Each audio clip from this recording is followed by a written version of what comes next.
तो उन्होंने एक वेद में, एक वेद था तो 4 वेद बनाए, ऋग्वेद, यजुर्वेद, सामवेद, अथर्ववेद। वेद की भाषा बड़ी कठिन।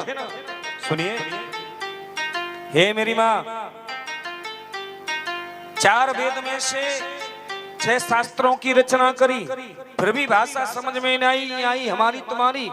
सुनो, तो फिर उन्होंने 17 पुराणों की रचना कर दी।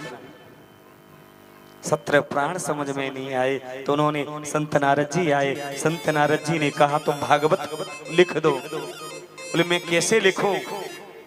तो उन्होंने अपना पूर्व जन्म चरित्र का एक बात कह दो। पूर्व जन्म चरित्र सबको मालूम है, हमने अच्छे कर्म करे हैं तब मनुष्य योनि मिली, और अब ऐसे कर्म कर रहे हैं खोटे कि हमको प्यारे कौन सा जन्म मिलेगा खुद मालूम है। इसलिए अच्छे कर्म करो जिससे हमें आगे भी हमें ठाकुर जी का धाम मिले, गोलोक धाम मिले, हम राधा रानी के साथ राधा रानी की सखियां बन जाए, गोविंद के सखा बनकर रास में प्रकट हो जाए। खोटे काम मत करो, पर आजकल खोटे ही काम कर दे हो हैं। माड़ी माड़ी माड़ी गल्लें खूब सुनते हो हैं, सुंदर गल्लें सुनने का मन नहीं करते हो। बोलो हाँ जी अन्ना जी, खूब माड़ी गल्लें सुनते भला नहीं है। क्यों प्यारे? ध्यान करना। ये आज उन्होंने पूर्व जन्म अपना चरित्र कहा। मैं एक दासी का पुत्र, संत कृपा से मैं एक नारद बन सकता हूँ, क्या तुम भागवत नहीं लिख सकते? तो उन्होंने 4 श्लोक की भागवत को दिया, 18,000 श्लोक बन गए। बोले मैं इसको किसको दूं? बोले अपने बेटे को, सुखदेव को। सुखदेव जी के पास में आज पहुंचे हैं तो भागवत जी का आधा श्लोक रटाया जिसमें भगवान कृष्ण की सुंदरता भरी है, मेरे प्रभु की सुंदरता भरी है। आहा, सुनिए, आज इस श्लोक को गाया है ना, और जैसे गाया सुनो भगवत प्रेमियों। वरापीडं नटवरवपुः कर्णयो कर्णकारं बिभ्रहदवासकनकपिशं वैजयन्ती च मालहम्।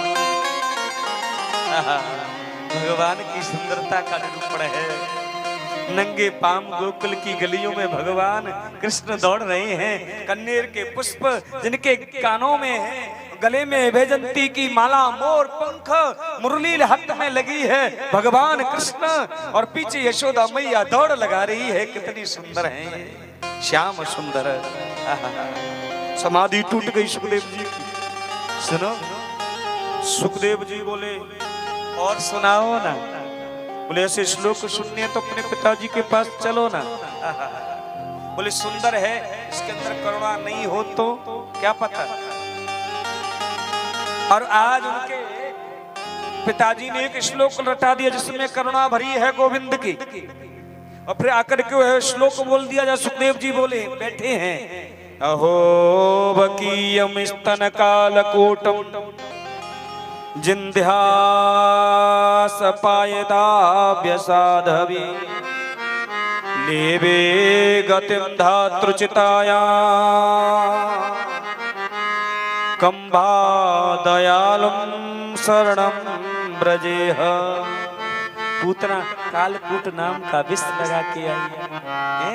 और सुनो, पूतना कालकूट नाम का विष लगा के आई और गोविंद को मारना चाहती है। पर मेरे गोविंद कितने दयालु हैं, कितने कृपालु हैं। कम्मा दयालु शरणं ब्रजेह, जो यशोदा मैया को गति बाद में मिलेगी, देवकी को गति बाद में मिलेगी, वह गति पूतना को प्रदान कर दी। कितना दयालु है, कितना कृपालु है। और आज अपने पिताजी के पास पधारे।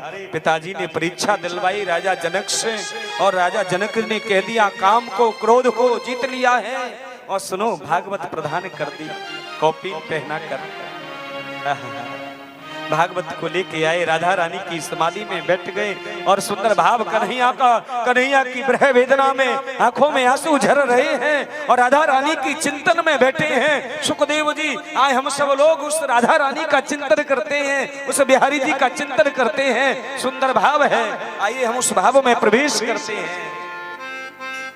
समरिया ले